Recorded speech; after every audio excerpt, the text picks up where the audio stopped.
kinabuhi. Para sa mga tao nga dali mo husga, pero wala ka balo sa tinuod nga istorya. Baseline drop, fine. Dagan ka aing mata nga pirming nagtanaw. Abi nila kabalo sila sa kung galak. Kung pobre ka, katawan. Kung mo patig babaw, daw tandayon katanawon. Nganong dalira ka ayaw mo hukom. Wala gani kabalo unsay akong nagiyan sa akong pahiyom nga ilang gitanaw. Dagang kasakit akong gitabonan.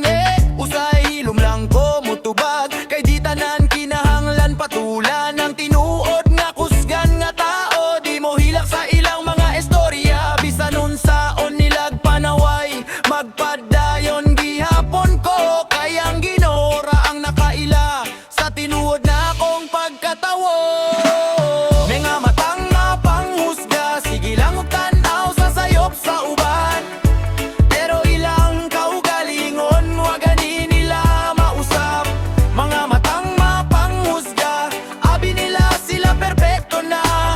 Pero sa tinuod lang, pareho ratang tanan, adunay sala. Yaw, ayaw sige judge murag santo. Kay maske ikaw na apoy sikreto. Sa social media murag limpyo, pero sa personal daghan kag gubot nga tinago. Di tanan nga hilom kay mahadlok. Usahay kapoy lang makiglali sa bakak. Ang respeto di na mapalit, bisan unsa pa kadato sikat. Ako nagbarok sa akong kaugalingon. Bahalag dagan mo husga sa palibot. Kay mas importante ang limpyo nga konsensya kaysa peke nga pagkabuotan sa crowd. One love, one heart, ayaw husga iyang tawod dayon. Kay basin ang imong gitanaw nga ubos, maoy mas taas ug kasing-kasing karon.